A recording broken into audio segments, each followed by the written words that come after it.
Chers auditeurs, après ce nouvel intermède musical, je vous retrouve pour la deuxième partie de ce libre journal de la plus grande France, un peu plus courte que la première, puisque nous avons au cours de cette première partie un petit peu débordé pour évoquer la situation des chrétiens d'Éthiopie avec Benjamin Blanchard. Et dans cette deuxième partie d'émission, nous allons soulever un dossier culturel, scientifique également, celui de l'évolution, à l'occasion de la publication par Dominique Tassot aux éditions Via Romana d'un ouvrage intitulé L'évolution en 100 questions-réponses. Alors, Dominique Tassot, bonsoir. Bonsoir et bonsoir à tous.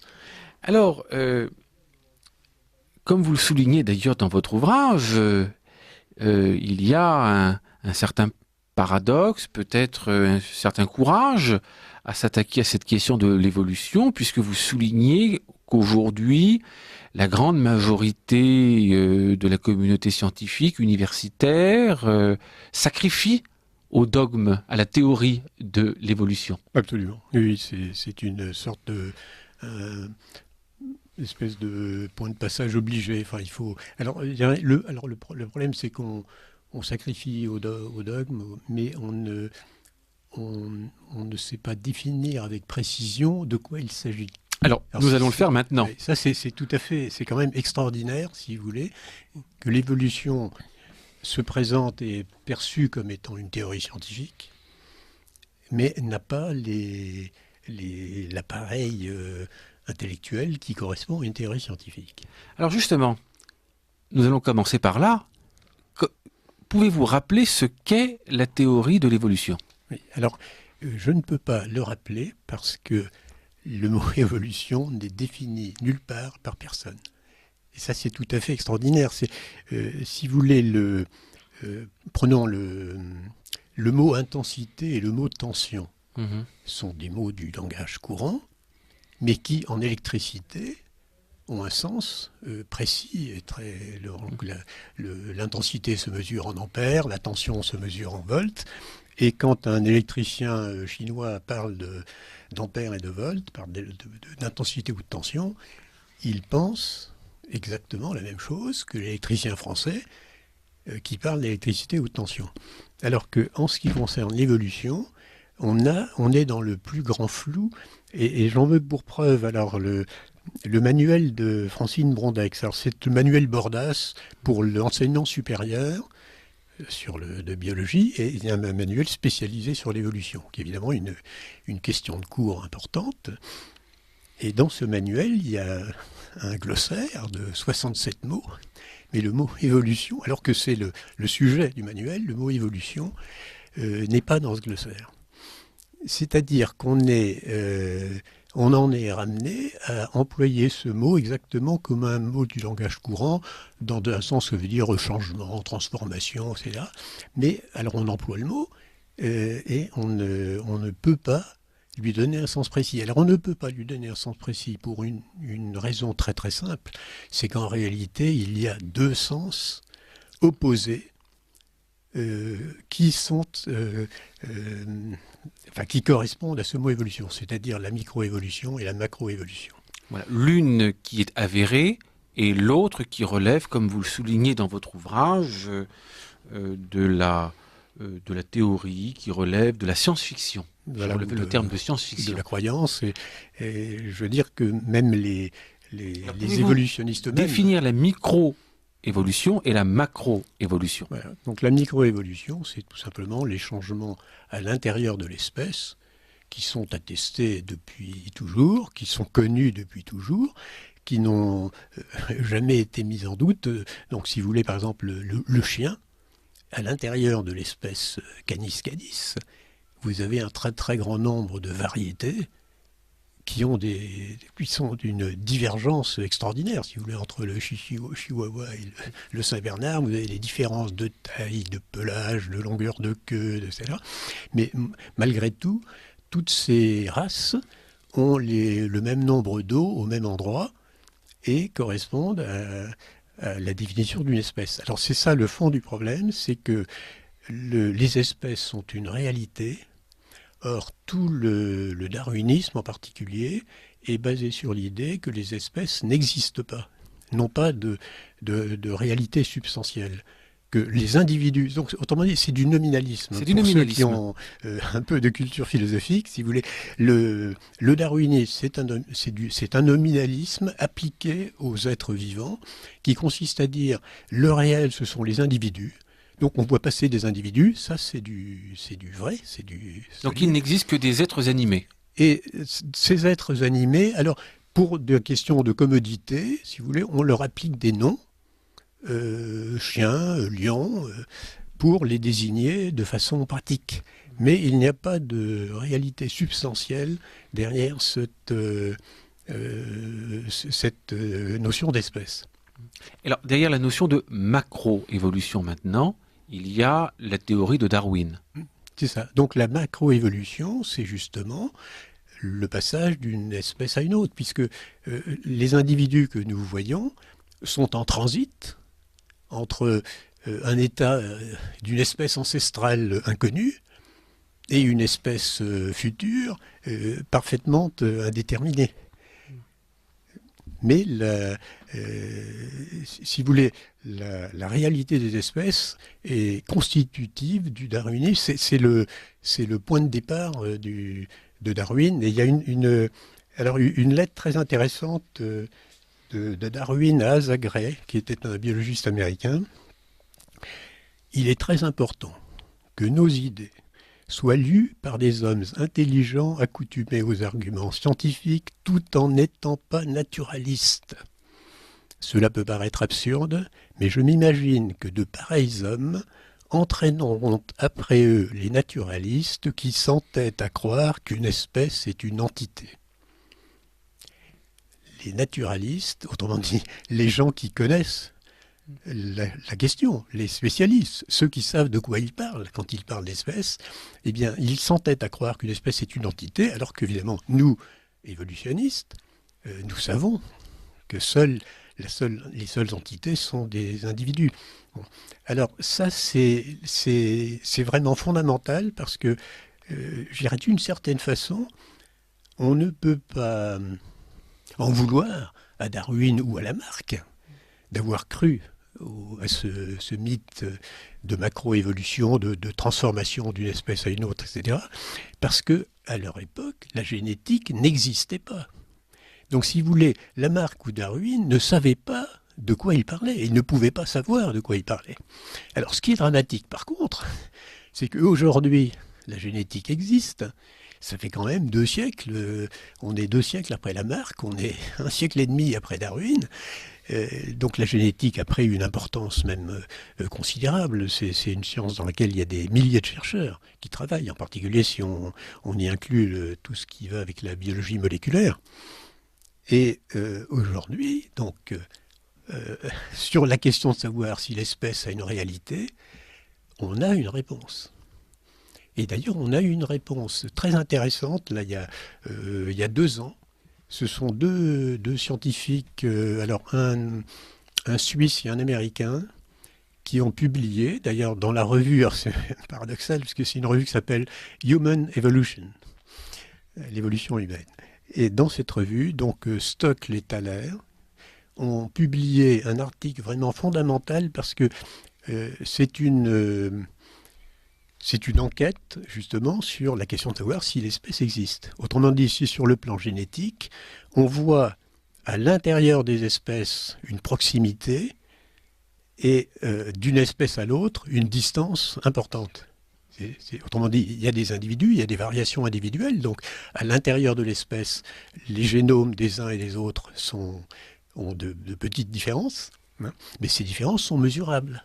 On prend un segment du... Alors ça, l'étude a été faite sur l'ADN mitochondrial parce que c'est ce qui sert à beaucoup de contrôle dans l'industrie alimentaire en particulier, pour savoir s'il y a une pollution, ou pour savoir si on a mis du cheval dans du pâté d'alouette. À ce moment-là, on prélève un échantillon et on va chercher si un certain segment du génome du cheval est présent ou pas. Donc il y a des millions d'études génétiques qui ont été faites. Donc l'étude de Stokes et Thaler, c'est la synthèse de 162 publications. et elle porte sur 5 millions d'individus. Donc c'est pas si vous voulez, c'est une étude comme ça, il y en a une par siècle. Enfin, je veux dire, c'est vraiment une étude fondamentale. Et la conclusion de cette étude, c'est que il y a à l'intérieur, entre les individus d'une espèce, il y a une très grande proximité, c'est-à-dire il y a des petites variations, mais elles sont de l'ordre du pourcent, ou du dixième de pourcent, et qu'entre des espèces différentes, là, on a évidemment des variations beaucoup plus grandes. Autrement dit, la question que se posait Darwin, enfin que devraient se poser tous les évolutionnistes, c'est-à-dire est-ce que l'espèce est une entité substantielle? Est-ce qu'il y a une réalité derrière le mot espèce? Bien, on a aujourd'hui, grâce à la génétique, et grâce en particulier à cet article de Stokes-Letaler, on a la réponse. Alors, nous venons de définir les notions de microévolution et de macroévolution. Vous soulignez également dans votre ouvrage que la théorie de l'évolution repose sur des hypothèses inexactes et vous mettez en valeur quelques-uns des éléments qui montrent que les hypothèses de travail ne tiennent pas, notamment la question des chaînons intermédiaires qui manquent entre les espèces fossilisées et les espèces contemporaines. Alors ça, c'est très intéressant parce que pour l'homme de la rue, la preuve de l'évolution, c'est les fossiles. Quand on pense évolution, on pense dinosaures. Il y a une association qui est faite entre les fossiles, qui sont une réalité, et l'évolution. Et ce que les gens ne savent pas, par contre, c'est que les fossiles représentaient dans l'esprit de Darwin l'objection majeure et la plus obvie contre sa théorie. Pourquoi ? Parce que les espèces fossiles sont aussi bien définies que les espèces vivantes. Donc on connaît énormément d'espèces fossiles. Alors malheureusement, on ne connaît souvent que les os, donc ce qui est très insuffisant. C'est très réducteur, oui. Le squelette, c'est 10% de l'information qu'il faudrait connaître pour vraiment connaître une espèce particulière. Mais malgré tout, on a pu identifier des espèces fossiles, mais quand on déterre un fossile, ce que j'ai fait moi-même à titre pendant plusieurs années quand j'étais dans un collège de jésuites pour mes études secondaires. Donc on avait 2 fois par semaine, on allait piocher là dans les collines proches de la ville où était le collège, et quand on découvre un fossile, on regarde la forme des os, on va chercher des planches qui décrivent ces fossiles, et on identifie l'espèce comme on le ferait, comme n'importe quel anatomiste le ferait pour une espèce vivante. Donc si vous voulez, les collections fossiles sont une preuve de la stabilité des espèces. Et d'autre part, du fait que les espèces sont bien définies. Alors que si Darwin avait eu raison, on devrait avoir plein d'individus en transit entre les espèces anciennes et les espèces futures de l'époque, qui sont les espèces vivantes aujourd'hui. Et ça, on ne les trouvait pas, et c'est pour ça qu'on les a appelés chaînons manquants. Alors, notamment, ce que vous soulignez, c'est que certaines espèces que nous connaissons sont des espèces qui existaient il y a très très longtemps. On n'a pas se risquer à donner des chiffres parce que vous montrez par ailleurs que cette question de datation est une question qui est un petit peu hasardeuse. Les abeilles, par exemple, existaient il y a très très longtemps et elles existaient telles qu'elles sont aujourd'hui. Donc pourquoi elles n'auraient jamais évolué ?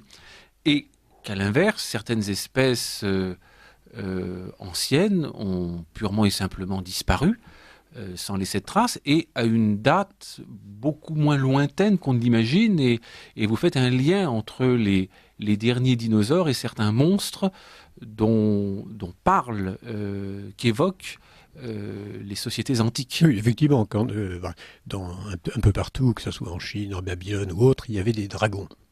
Alors qu'est-ce qu'un dragon ? C'est un gros animal qui fait peur, qui a des écailles, qui a un long cou, une longue queue, Donc, il est extrêmement facile de comprendre que ce que nous appelons dinosaures, c'est ce que les anciens appelaient dragons. Or, ces dragons, ils en avaient peur parce qu'ils étaient obligés parfois de les combattre. Enfin, vous avez chez les Scandinaves, si vous voulez, l'histoire de Beowulf, enfin, qui montre bien que les combats contre les dragons n'est pas du tout une chose anormale. Et les dracars des Vikings avaient à l'avant, si vous voulez, la tête d'un. Alors là, c'était un plésiosaure. Hein, si vous voulez, il y a les dinosaures et les plésiosaures. Le plésiosaure étant le dinosaure qui nage, si vous voulez, marin, qui est je pense, qui était plus terrible, peut-être d'une certaine façon, et parfois plus gros que le dinosaure. Parce que quand on dit dinosaure, on pense au diplodocus, mais il y a eu énormément de petits dinosaures. Quand on voit les saints qui ont chassé des dragons ou qui ont écarté des dragons. Et c'est une catégorie de saints. Il y a même un nom pour désigner ces saints. Saint Paul, par comme exemple, à l'île de Bas, avec des représentations de dragons un peu partout, dans le nord de la Bretagne, notamment dans les enclos paroissiaux. On fait référence à un épisode de cette nature. Il y a un autre épisode à Klagenfurt, en Autriche, qui fait référence à un autre épisode qui se situe à peu près à la même époque, dans l'Antiquité tardive. Enfin, visiblement... Oui, Saint-Armel, bon, qui est d'origine irlandaise, mais qui était en Bretagne, bon, est connu pour avoir chassé des dragons. La Tarasque de la Tarascon, c'était effectivement un dragon, etc. Donc que l'homme ait vécu en présence de dragons, c'est pas du tout... Enfin, je veux dire, c'est tellement répandu dans les narratifs historiques, et ces dragons ne sont pas décrits comme des animaux fantastiques. Par exemple, il y a un de ces dragons, alors je sais pas si c'est Beowulf lui-même ou un autre prince scandinave. Si vous voulez, alors évidemment, il y avait un dinosaure, enfin un dragon qui terrorisait la population, mais on connaissait parfaitement ses habitudes, si vous voulez. Donc la nuit, évidemment, il sortait la nuit, et puis le jour, il se cachait dans les roseaux. Et alors, je crois que c'est Béovul. Enfin, bon, s'est fait enterrer, si vous voulez, dans une fosse, au milieu du passage, pris par le dragon, avec un épieu. Et au moment du passage du dragon, il avait percé le ventre qui, lui, n'était pas protégé, parce que, évidemment, on pouvait pas... Les flèches étaient absolument... n'avaient aucun pouvoir sur le dragon. D'ailleurs, si vous lisez le livre de Job, vous avez dans le livre de Job description d'un certain nombre d'animaux. C'est plutôt à la fin du livre de Job, donc vous avez l'aigle, la chèvre, le lion, etc. Et le roi des animaux, pour Job, ça n'est pas le lion, c'est le plésiosaure, qu'il appelle le Léviathan. Et puis vous avez le béhémoth. Alors le béhémoth, sa queue balaye les cèdres, si vous voulez. Donc la description du béhémoth, correspond tout à fait à ce que nous appelons, nous, un dinosaure. Alors la question centrale dans cette affaire de l'évolution, elle touche à l'homme, et la question essentielle est la suivante: l'homme descend-il du singe? Oui, c'est-à-dire que s'il n'y a pas d'espèce, il n'y a pas d'espèce humaine non plus. C'était ça Alors, l'idée que l'homme descende du singe n'est pas du tout une invention de Darwin. C'est plutôt une idée qui est apparue au XVIIIe siècle. Parce que il faut bien comprendre que C'est-à-dire au moment où, philosophiquement, idéologiquement, comme l'a montré Xavier Martin dans ses ouvrages, la frontière entre l'animalité et l'humanité se brouille complètement du fait du nominalisme qui domine dans le monde des Lumières. Oui, et puis on voit apparaître... alors, il y a cette idée du progrès qui suppose d'une certaine façon, il n'y a pas de nature des choses, que les choses ne vont pas se reproduire indéfiniment comme elles sont, parce que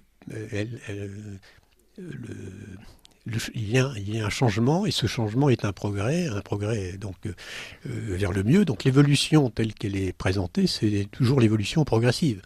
Donc on va d'un moins homme vers un plus homme, vers un surhomme. Vers un surhomme. Mais alors le singe, si vous voulez, qu'il y ait une ressemblance entre l'homme et le singe, c'est connu depuis avant Aristote. Je veux dire, c'est tellement connu que le verbe singer veut dire imiter. Donc qu'il y ait une ressemblance entre l'homme et le singe n'avait absolument empêché personne de dormir, ni de réfléchir, etc. Et l'élément nouveau qui est apparu, c'est de faire de la ressemblance l'indice d'une descendance. C'est l'inverse qui est vrai. C'est-à-dire que la descendance, et la génétique le montre très bien, provoque une ressemblance. Mais de cette ressemblance, on ne peut pas induire une descendance, une ascendance. Une ascendance. Bon. Et d'ailleurs, le professeur Pierre Rabichon, qui a bien voulu préfacer mon ouvrage, a un mot très amusant, il parle d'ancestromanie. Parce que comme justement les espèces ne sont pas stables, à la limite, toute espèce actuelle a eu un ancêtre différent. Donc il faut inventer un ancêtre pour chaque espèce.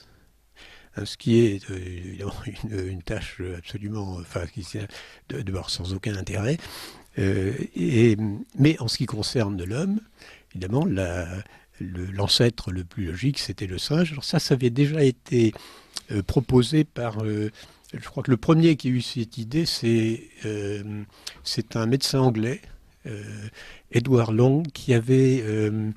alors il a écrit une histoire de la Jamaïque en 1774.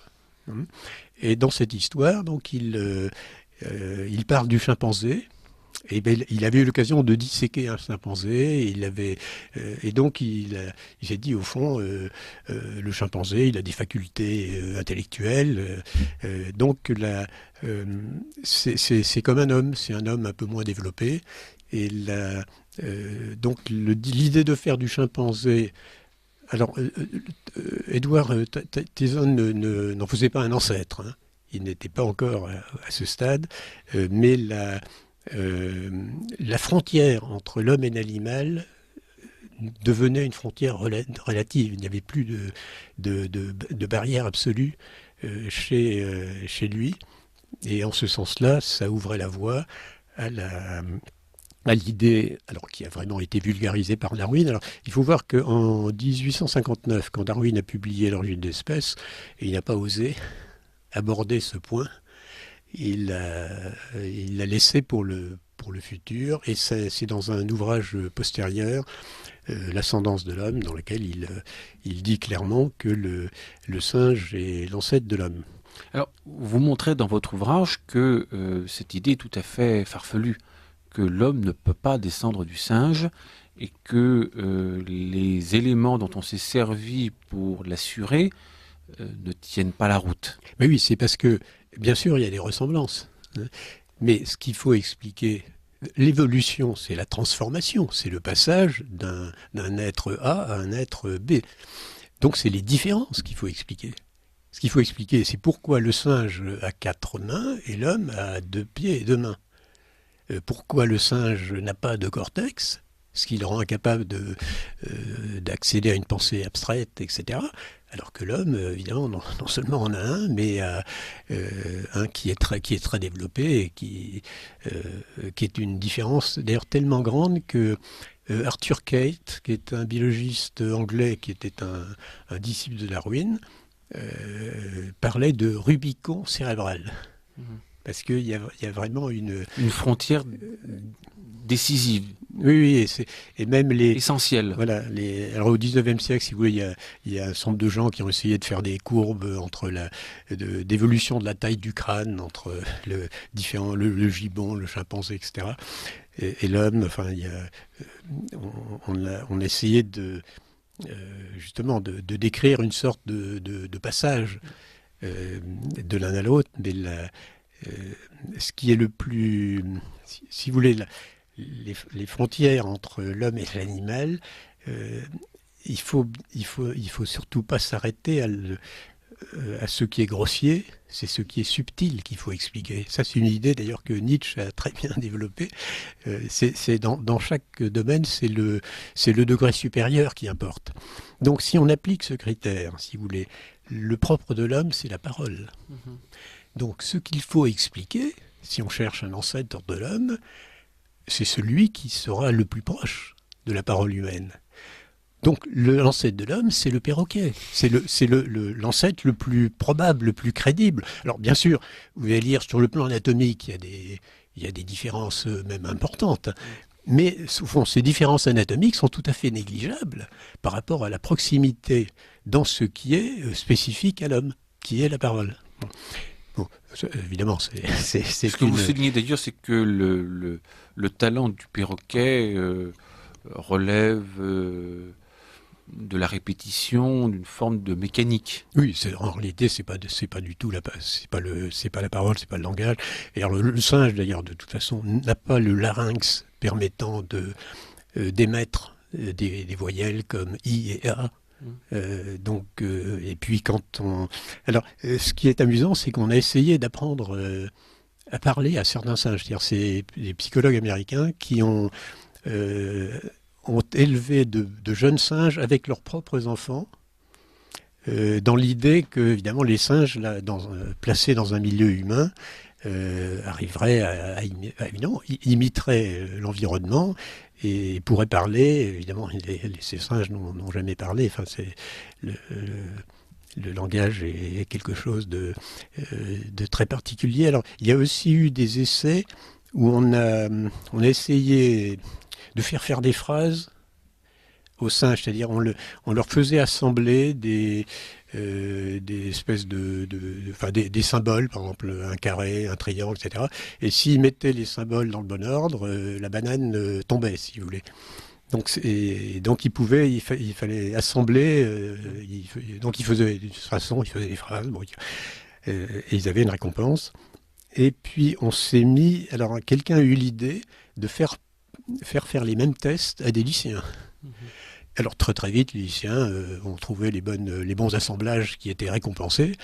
À aucun moment, ils n'ont eu l'idée que ce qu'ils faisaient avait un rapport quelconque avec le langage. C'est un stimulus pour la récompense. C'est un petit peu comme les animaux qui comptent. Alors, il y a en particulier un cheval en Allemagne qui est connu pour savoir il comptait 1, 2, 3, 4. Bon. Et alors, ce qu'il faut savoir, c'est que c'est un dressage, c'est un apprentissage. Donc, on présente à l'animal un objet, puis on lui apprend qu'à ce moment-là, il doit taper une fois avec son sabot par terre. Après, on lui présente un groupe de 2 objets, il doit taper 2 fois, etc. Mais la grande différence, c'est que pour cet animal, même très intelligent pour un animal, l'apprentissage de chaque chiffre est aussi long, quel que soit le chiffre. Alors que quand on apprend à compter un enfant, alors évidemment, il y a le 1, le 2, et puis après, ce qu'il apprend, c'est plus 1. C'est-à-dire, évidemment, on n'est plus là dans l'apprentissage, on a une fonction abstraite, ajouter une unité, et une fois qu'on a intériorisé cette fonction ajouter une unité, eh bien on va compter jusqu'à 10, jusqu'à 100, jusqu'à 1000, sans aucune limite. Donc on voit très bien que ce qu'on appelle l'intelligence animale n'a rien à voir avec l'intelligence humaine. De la même façon que ce qu'on appelle l'intelligence artificielle n'a rien à voir avec l'intelligence humaine. L'intelligence artificielle, c'est du calcul. C'est une puissance de calcul. C'est l'esprit de géométrie. Mais l'esprit de finesse est absolument absent. Oui. Alors, pour revenir à la relation entre l'homme et le singe, il y a toute une généalogie qui a été dressée au fil du temps avec l'Homo erectus, l'Australopithèque, l'homme de Néandertal, etc., avec quelques centaines de millions d'années entre chaque. On ne sait pas trop comment on est passé de l'un à l'autre. Ça aussi, ça fait partie des chaînons manquants.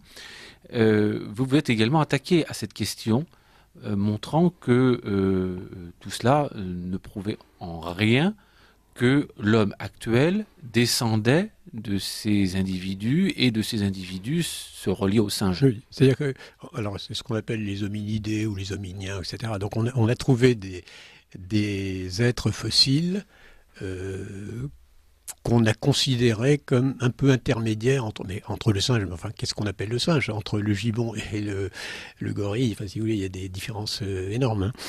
Mais enfin, on a trouvé des êtres fossiles qui avaient des capacités crâniennes respectables, hein, et qui avaient enfin, qui étaient des singes, enfin, qui avaient l'apparence de singes, et on essaye de les présenter comme des ancêtres de l'homme, mais il n'y a aucune...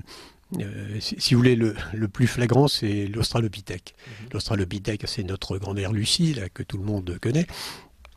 Quand on a qualifié l'Australopithèque, on l'a appelé Australopithèque, c'est-à-dire singe d'Afrique australe, parce que alors qu'il y avait des signes, il y avait des outils à proximité, mais personne n'avait imaginé d'en faire autre chose qu'un singe. C'est un petit peu comme l'homme de Pékin. Si vous voulez, il y avait des traces de feu, donc on a attribué alors, à l'homme de Pékin enfin, les traces de feu en disant ben, l'homme de Pékin faisait du feu, etc. Comme si... Alors, Boulle, qui était enfin, au musée de l'homme, si vous voulez, la grande autorité en France à l'époque, s'est rendu sur place. Et il a dit, mais il pouvait très bien y avoir un Homo sapiens dans la grotte. Et effectivement, quelques années plus tard, on a trouvé 4 Homo sapiens sur le site de Chougoutienne. Et ça, c'était la démonstration que ces Boulle avait raison. C'est-à-dire qu'on ne pouvait pas attribuer les traces de feu que l'on voyait à l'homme de Pékin, d'autant plus que toutes les calottes crâniennes... Alors, quand on dit l'homme de Pékin, on n'a jamais trouvé de squelette entier. Si vous voulez, comme Lucie, il n'y a jamais de squelette entier. Il suffit d'avoir une calotte crânienne et on vous crée un homo quelque chose. L'homme de Tautavel, par exemple, c'est une calotte crânienne. À partir de laquelle on... Donc dans cette affaire-là, ce que vous soulignez, c'est qu'il y a beaucoup d'extrapolations qui montrent à quel point tout cela demeure un petit peu hypothétique, et des hypothèses qui sont guidées par le souci d'asseoir une démonstration qui est préétablie, et de compléter cette démonstration d'ensemble par une découverte nouvelle qui va permettre aux scientifiques qui l'a fait de se mettre en valeur. Oui, c'est-à-dire que, alors que théoriquement l'évolutionnisme devrait démontrer que l'homme n'a rien de particulier, c'est juste un chaînon transitoire dans l'évolution, on a renoncé à rechercher des chaînons manquants. Enfin, les chaînons manquants ne sont plus manquants parce qu'on ne les cherche plus. On a renoncé à les chercher, mais par contre, comme l'homme, évidemment, l'homme a plus d'importance que le reste, là, il y a toujours une motivation pour essayer de trouver l'ancestromanie, si vous voulez, fonctionne pour l'homme, alors qu'elle ne fonctionne plus pour les autres animaux. Alors derrière cette théorie de l'évolution, Dominique Tasseau, il y a un arrière-plan idéologique et des enjeux idéologiques. Tout cela n'est pas neutre, nous l'avons souligné à plusieurs reprises. Déjà, depuis le début de cet échange, il y a la question du mythe du progrès, qui est une invention du XVIIe siècle, qui découle de la révolution cartésienne. Et puis, il y a une anthropologie spécifique qui est l'anthropologie matérialiste. Puis un arrière-plan nominaliste. Ce sont les ingrédients idéologiques sur lesquels s'appuie cette théorie de l'évolution. C'est-à-dire que il faut savoir que le mot évolution a été proposé par Herbert Spencer, donc qui est un psychologue et un philosophe anglais, et il a fait cette proposition d'ailleurs avant que Darwin ne publie L'origine des espèces. Et pour lui, la civilisation, pour Spencer, est est un élément qui entre dans le cadre de l'évolution de la nature. La civilisation humaine fait partie de la nature. Donc il avait déjà aboli, si vous voulez, la distinction entre l'homme et le reste des créatures. Et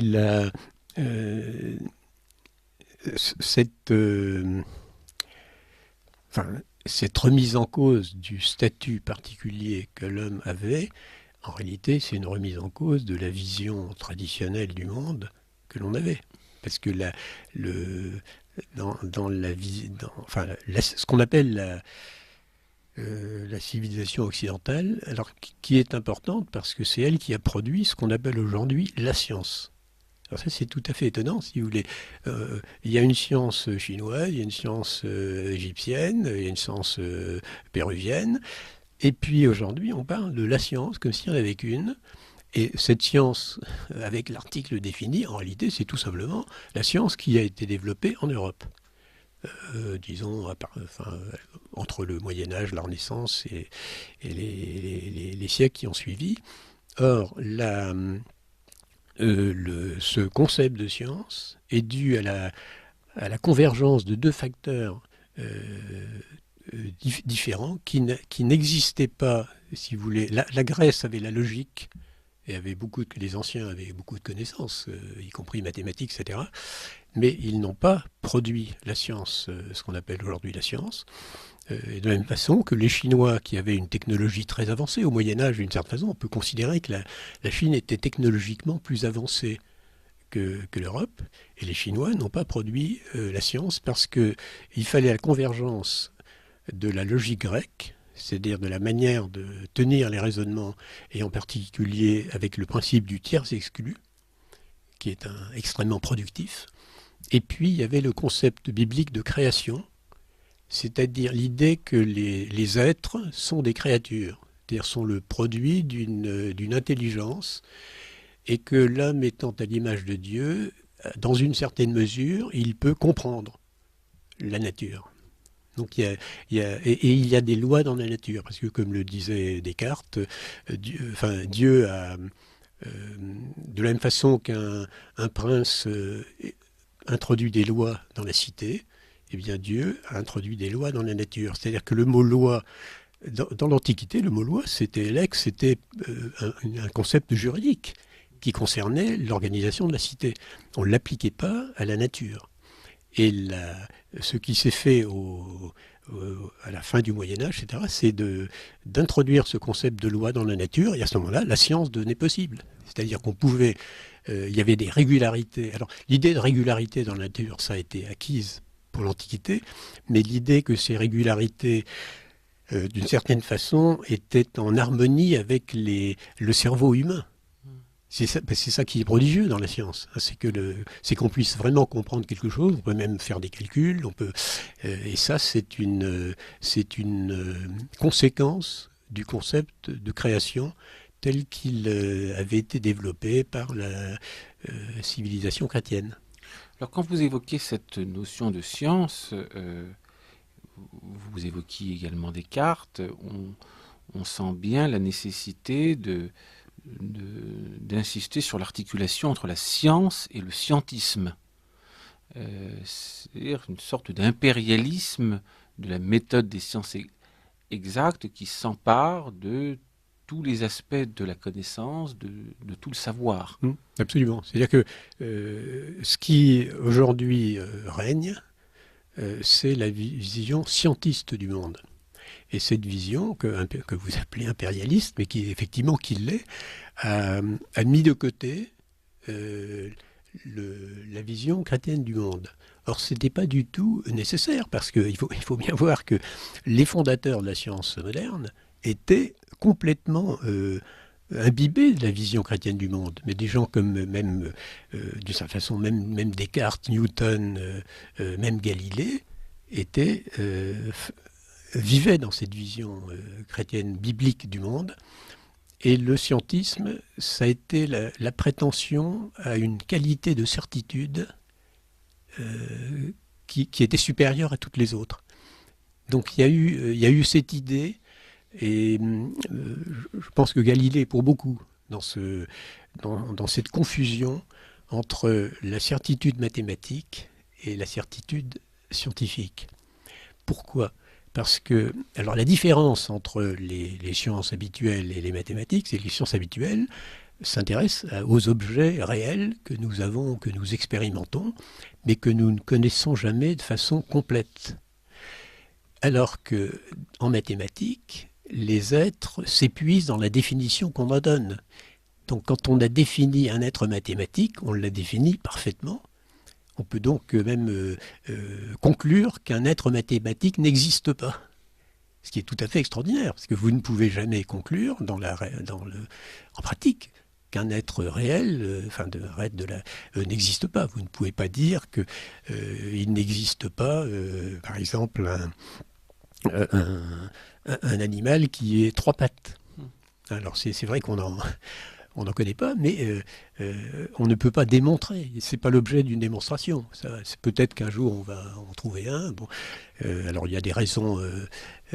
Quand on fait de l'anatomie comparée, on peut trouver plein de raisons pour dire c'est peu vraisemblable, mais il n'y a pas de certitude. Donc ce qui a fait le drame du scientisme, c'est qu'une certaine catégorie d'intellectuels se sont affranchis de toutes les autres dimensions de la connaissance, et en particulier de la philosophie, de la théologie, et ont constitué un corps de connaissances qu'ils ont qualifié de certaines.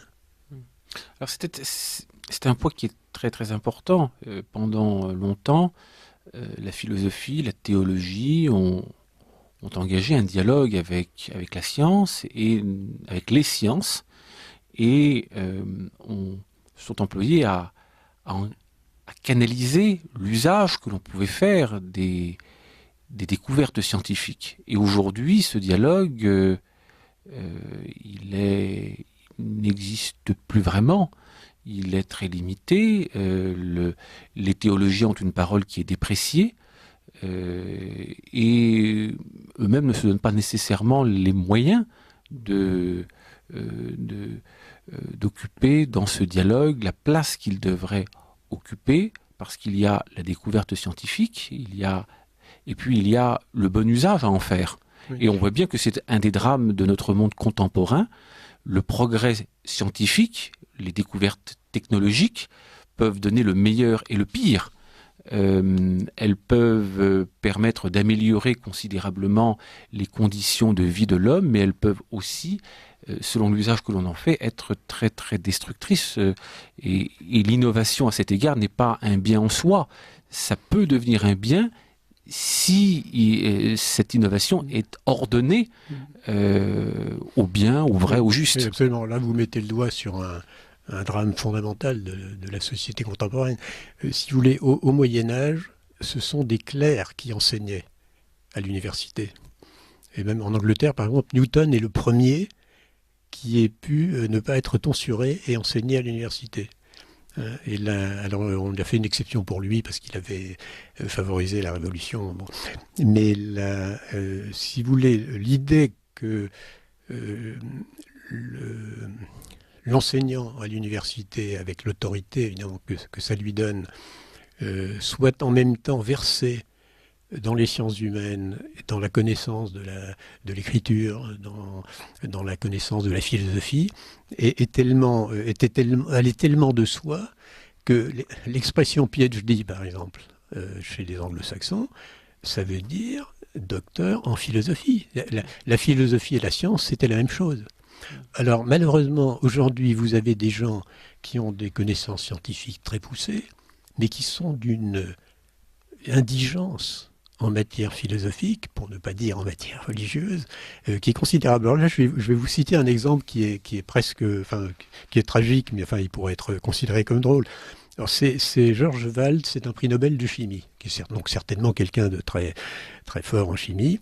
Alors c'est à propos de la possibilité de l'évolution. Parce qu'en tant que biochimiste, il est bien conscient du fait que les réactions chimiques et la création d'un être vivant, c'est pas tout à fait la même chose. Donc ça paraît peu vraisemblable. Mais La durée, écrit-il, avec laquelle nous avons ici affaire est de l'ordre de 2 milliards d'années.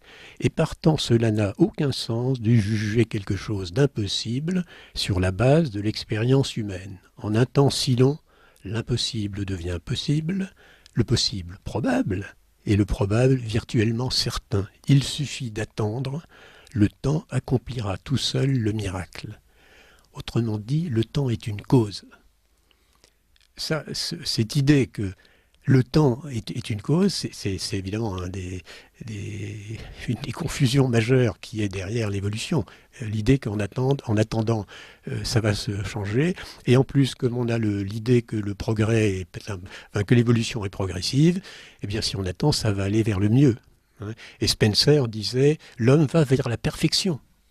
C'est une idée qu'on retrouve aussi chez Condorcet.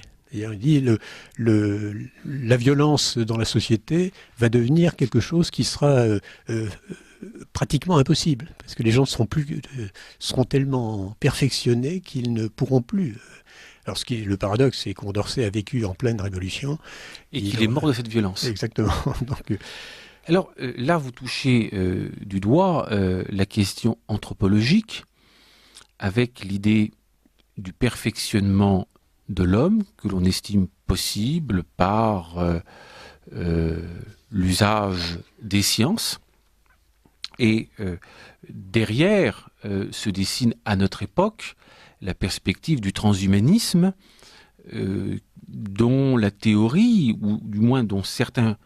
Le transhumanisme a été formulé dans le manifeste du transhumanisme en 1957, mais le principe du transhumanisme, c'est-à-dire l'idée d'un homme augmenté, transformé par des causes physiques, elle est déjà formulée par le baron d'Holbach au XVIIIe siècle. Elle est déjà formulée par le docteur Cabanis dans les rapports du physique et du moral de l'homme.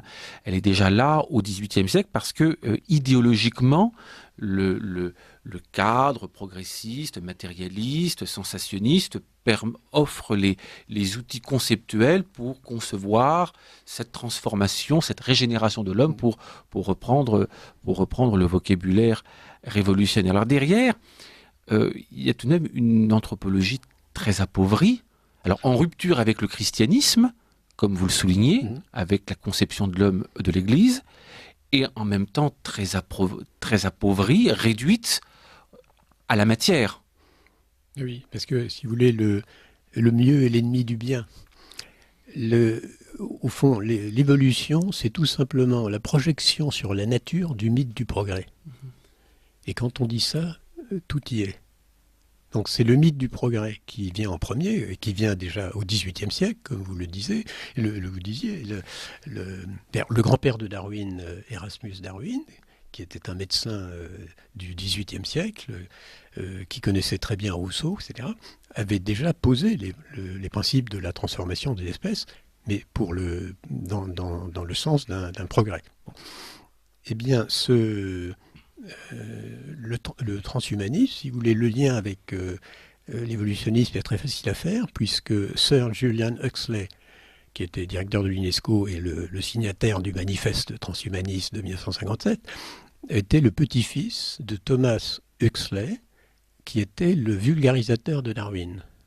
Donc il était tout à fait dans la ligne darwinienne, sauf que Darwin est considéré comme un agnostique. D'ailleurs, c'est à son sujet que le mot agnosticisme a été employé pour la première fois, alors que Julian Huxley était, lui, un anticlérical, un athée militant. Et le paradoxe, c'est que Julian Huxley a été le préfacier de Teilhard de Chardin, par exemple, avec lequel il avait de très bons rapports. Donc, si vous voulez, ce lien entre... parce qu'au fond, qu'est-ce que c'est que le transhumanisme? C'est simplement l'idée que l'homme est parvenu à un niveau d'évolution suffisant pour qu'il prenne en charge maintenant lui-même sa propre évolution. Autrement dit, il a évolué par des processus naturels, la sélection naturelle, etc. Donc c'est la nature qui l'a fait ce qu'il est. Et maintenant qu'il a émergé au stade de la conscience... Il va se transformer lui-même, volontairement, C'est ça, il se prend en charge et il va décider de la direction dans laquelle il En va... usant de la science, de la médecine, de l'informatique, tout ce qui peut faire de lui un surhomme qui vivrait beaucoup plus longtemps. C'est ça, oui, oui. Alors, c'est tout ça. C'est encore le mythe du progrès. Mais disons, c'est un stade nouveau de ce mythe, puisque il y a un côté... c'est autodémiurgique dans Alors, le dans ce transhumanisme. passage du moins homme au surhomme, Oui, qui implique l'évolutionnisme, un passage auquel un Teilhard de Chardin s'intéressait beaucoup, enfin, cela guidait ses recherches. Et il y a une autre problématique sous-jacente qui apparaît dès le XVIIIe siècle, comme l'a montré Xavier Martin dans Naissance du sous-homme au cœur des Lumières, c'est la problématique du racisme. absolument. Oui, oui. Alors ça, évidemment, il était déjà implicite chez Voltaire, mais Explicite. oui, explicite, Oui. oui, absolument, absolument. Mais il n'avait pas de portée pratique, alors qu'il est certain que au XIXe siècle, il y a un exemple assez connu, vous connaissez la Tasmanie, une petite île proche de l'Australie, et le gouverneur Arthur de Tasmanie, à un moment donné, a demandé à Londres qu'on lui envoie des missionnaires pour les Tasmaniens. Et la réponse de l'Église anglicane était que ça n'était pas la peine, parce que les Tasmaniens n'étaient pas encore assez humains pour que ça vaille la peine. Bon, c'était évidemment compliqué d'envoyer des missionnaires en Tasmanie, mais il fallait les trouver, il fallait les envoyer. Mais s'appuyer sur un le tel... prétexte, c'est ça, c'était pas encore des hommes, et donc ça n'avait pas de sens de vouloir les convertir. Alors, ce que vous montrez également dans votre livre, c'est l'articulation entre le darwinisme et les idéologies dominantes depuis la fin du XIXe siècle. Alors, l'hitlérisme, ça n'est pas très surprenant, on le savait, l'idée de l'homme nouveau, du surhomme, c'est un des thèmes de Mein Kampf. Et le mot Kampf, d'ailleurs, c'est l'idée de la lutte. C'est le mot qui a été employé par le traducteur de Darwin en allemand pour la lutte pour la vie. Avec derrière toute cette politique d'hygiène sociale, de transformation de l'homme pour faire naître ce surhomme qui doit survivre en éliminant ceux qui sont considérés comme des sous-hommes. En revanche, ce que vous montrez, c'est la place du darwinisme aussi, d'abord dans le libéralisme, comme élément justificatif, et puis aussi dans la naissance du socialisme, d'un socialisme, le socialisme marxiste. Merci, absolument. Oui, l'influence de Darwin sur Marx, alors elle est bien connue, puisque par la correspondance entre Marx et Engels en particulier, on sait que tous les deux ont lu dès la parution L'origine des espèces, et ça les a profondément marqués, et à ce point que Engels se dit,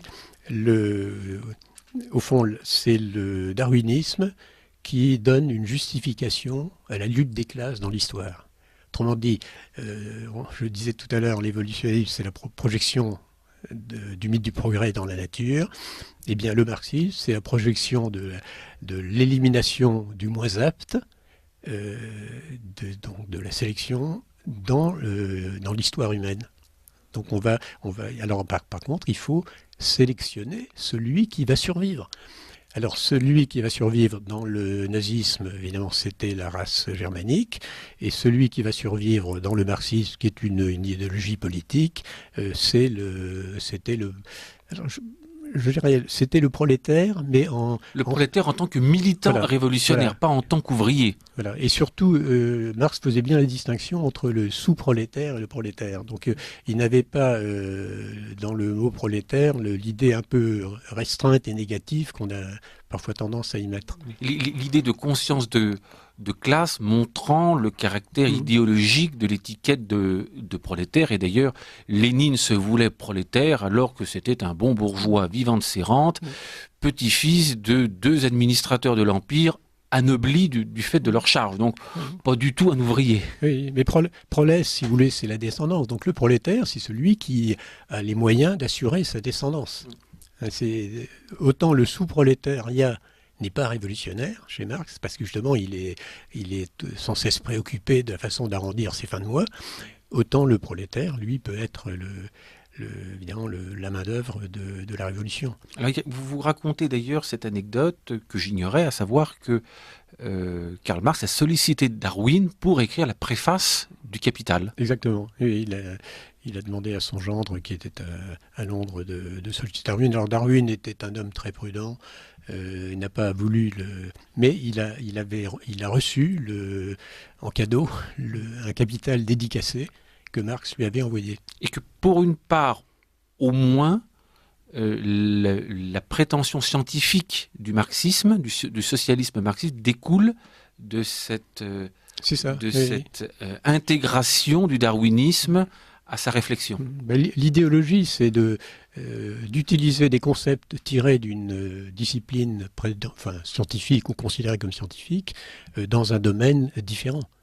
Donc en appliquant la lutte pour la vie à la lutte des classes, Marx faisait de l'idéologie, mais l'idéologie n'était savante que parce qu'elle s'appuyait sur ce qu'il considérait comme étant la science darwinienne.